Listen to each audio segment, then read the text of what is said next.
Tonight on Tabletop Commander, Shattergang Brothers.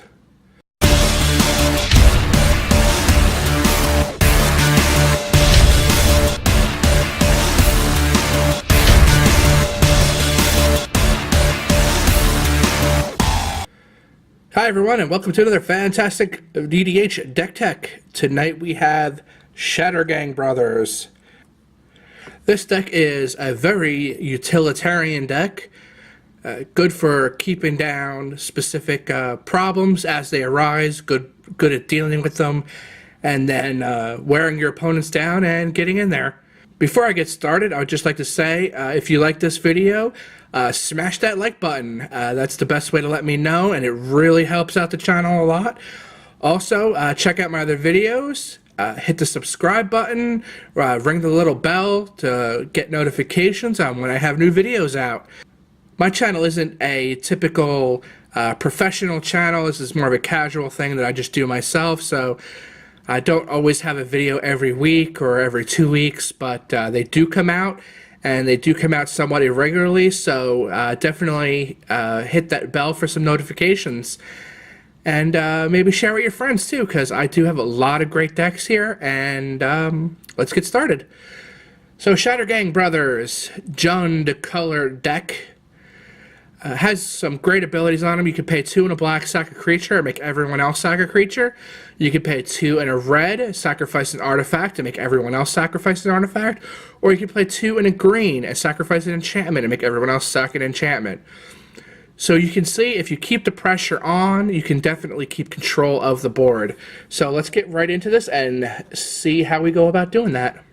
I had built this deck once before, and it wasn't that great. And this version of the deck is actually better, especially considering that I literally built it out of cards that I had laying around. So I don't actually know the cost of this deck, and you're going to definitely see room for improvement. So just go ahead, and if you want to build this and you want to make your own improvements, go right ahead.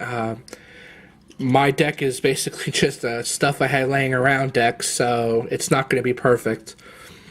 I do find that this deck works a lot better with some mana rocks, so I went and played some mana rocks. Golgari Signet, Rakdos Signet, Felwar Stone, Commander's Sphere, Obelisk of Jund, Lotus Petal, Darksteel Ingot, Mox Opal, this is my proxy one, Everflowing Chalice, Thought Vessel, Basalt Monolith.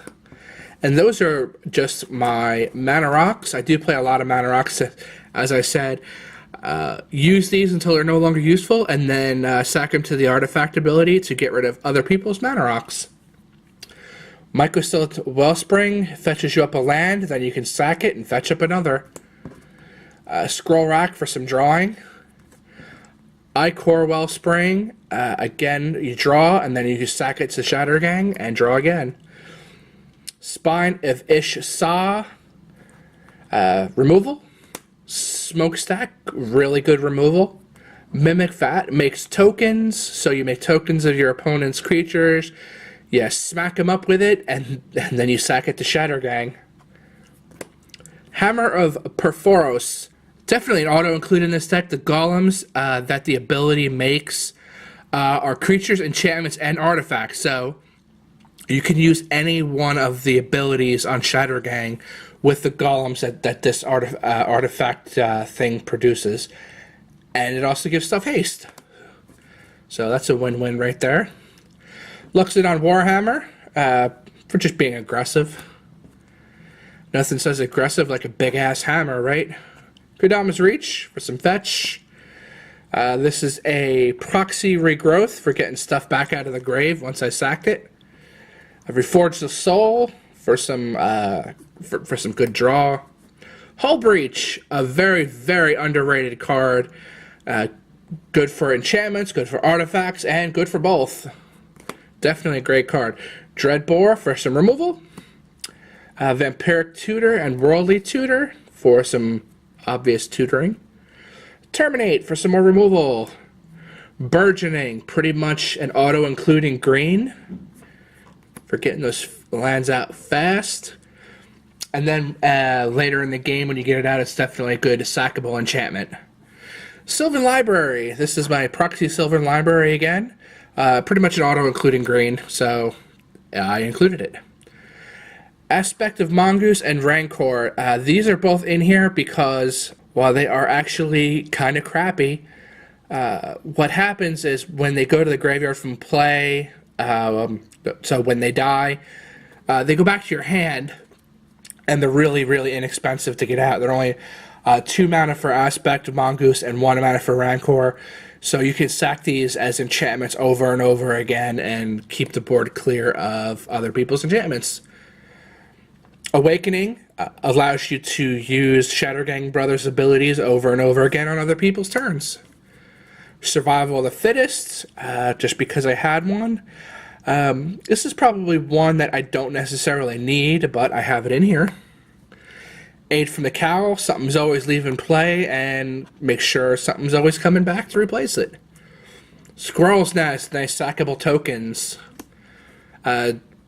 Moving on to my Planeswalkers. My Planeswalkers were pretty much chosen for their abilities to make tokens. So Duretti makes tokens that are artifacts and creatures, and good removal.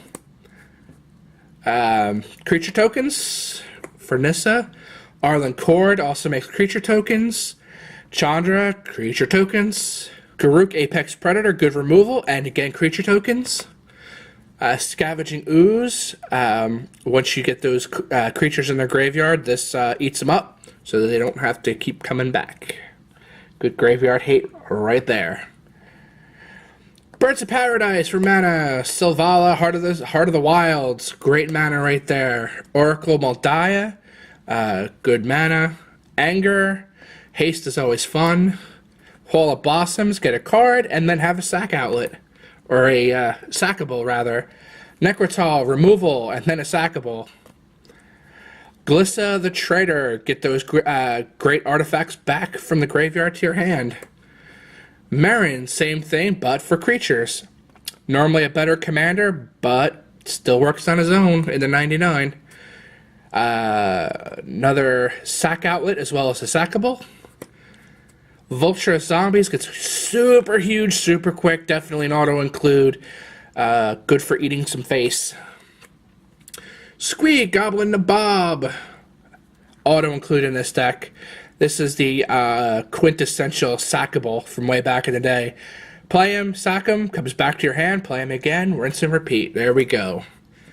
Hangerback Walker makes tokens. Good for beats, and then good for sacks. Tireless Tracker, another auto-include in this one. Basically, it's landfall investigate, and you investigate and get the clues, and you can sack the clues either to the Shattergang or to draw cards. Either way, he gets a 1/1 counter in the process. Thopter Assembly for some beats and for some tokens. Artifact creature tokens, always a good thing. Solemn Simulacrum, play him and then sack him. Wormcoil Engine, play him and then maybe sack him, maybe beat some face. Whatever you want, basically. Combustible Gear Hulk, make him draw or make you mill and give him damage and then sack him and all that good stuff. Bloodghast, another auto-include, sackable. Newsgraph Mob, underrated, good for beats, good for sackables. Pentavis, same thing, good for beats, good for sackables. Scrap Heap Scrounger, another great sackable, comes back on his own. And Mirror Battlesphere, good for beats and good for sackables. So that's pretty much the entire deck. You can see it's all about, it's pretty straightforward. Make sackables and then sack them. So if you like this deck, like, subscribe, ring the little bell for notifications. Let me know if there's any other decks you want to see. I'm kind of playing with a few ideas. I want to build the Black-White Theros God, Lavinia the 10th is going to be a deck that I have coming. Krenko Mob Boss is a deck I'm going to have coming. I might have a Animar deck coming. That's definitely a possibility. If there's anything else you want to see, anything else you want to recommend that I build, I'm always looking for ideas, so hit me up in the comments section. Have a great day.